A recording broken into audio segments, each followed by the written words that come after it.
नमस्कार, मी सुमित. तुम्ही पाहता एलएस मराठी 10च्या बातम्यांमध्ये आपलं स्वागत. उमेदवारी अर्ज मागे घेण्याचा आजचा पहिला दिवस आहे. बंडखोरांनी अर्ज मागे घ्यावा यासाठी सर्वच राजकीय पक्षांना मोठी कसरत करावी लागणार आहे.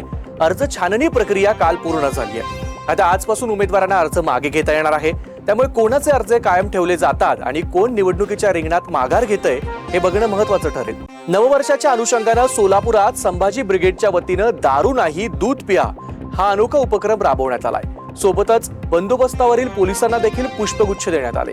पाश्चिमात्य देशाचं अनुकरण करत सरत्या वर्षाला निरोप देताना रात्री पार्ट्या करून तरुणाई दारू पिऊन झिंगाट असते, त्यापासून रोखण्यासाठी छत्रपती संभाजी ब्रिगेडच्या वतीनं मध्यरात्री 12 वाजता छत्रपती शिवाजी महाराज चौकात दारू नाही दूध प्या या उपक्रमाअंतर्गत दुधाचं वाटप करण्यात आलं. पुण्यातील जर्मन बेकरी हत्या प्रकरणातील आरोपीची गोळ्या घालून हत्या करण्यात आली आहे. बंटी जहागीरदार याच्यावर अहिल्यानगरच्या श्रीरामपूर इथं गोळीबार करण्यात आलाय.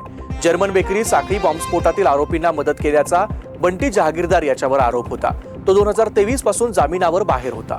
अकोल्यात नववर्ष स्वागताच्या पार्श्वभूमीवर अकोला पोलीस प्रशासनानं सावध भूमिका घेतली आहे. शहरात कोणताही अनुचित प्रकार घडू नये यासाठी 48 ठिकाणी नाकाबंदी करण्यात आली होती. मद्यपी चालकांवर अंकुश ठेवण्यासाठी ब्रेथ अॅनालायझर मशीन मार्फत तपासणी करण्यात आली. पोलीस नाकाबंदी करून वाहन तपासणी करण्यात आली. रात्री 8 पासून पहाटेपर्यंत ही कारवाई सुरू होती. लोणावळा ग्रामीण पोलिसांनी मोठी कारवाई करत वरसोली टोलनाक्याजवळ जुना मुंबई पुणे राष्ट्रीय महामार्गालगत लोखंडी सळीने भरलेला ट्रक ताब्यात घेतलाय.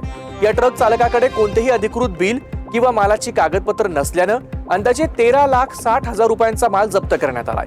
या प्रकरणी ट्रक चालक आणि मालकावर कारवाई करण्यात येणार असल्याची माहिती पोलिसांनी दिली आहे. नाशिकच्या मालेगाव महानगरपालिकेसाठी उमेदवारी अर्ज दाखल केलेल्या एकूण 812 इच्छुकांपैकी 15 उमेदवारांचे अर्ज बाद ठरलेत. अंतिम मुदतीपूर्वी एकूण 812 इच्छुकांनी नामनिर्देशन पत्र दाखल केलं होतं. दाखल करण्यात आलेल्या उमेदवारी अर्जाची बुधवारी पडताळणी करण्यात आली. त्यामध्ये 15 अर्ज बाद ठरवण्यात आले असून एकूण 797 अर्ज वैध ठरले आहेत.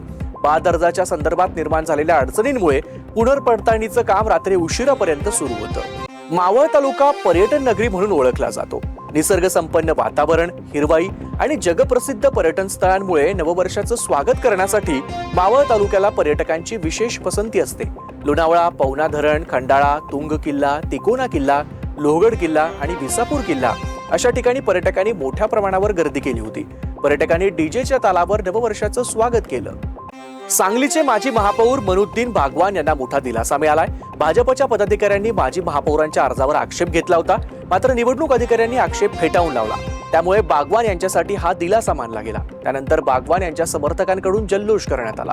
अमरावती शहरात नवीन वर्षाच्या स्वागतादरम्यान प्रशासनाने निर्बंध घातले आहेत. शहरातील 3 उड्डाणपुलावरील वाहतूक बंद करण्यात आली होती. पोलीस आयुक्त राकेश ओला हे देखील स्वतः रस्त्यावर उतरल्याचं बघायला मिळालं. शहरात ठिकठिकाणी नाकाबंदी करण्यात आली होती. ड्रंक अँड ड्राईव्ह करणाऱ्यांच्या विरोधात पोलीस कारवाई करत असल्याचं पाहायला मिळालं. या होत्या आताच्या महत्त्वाच्या बातम्या. बघत रहा एलएस मराठी.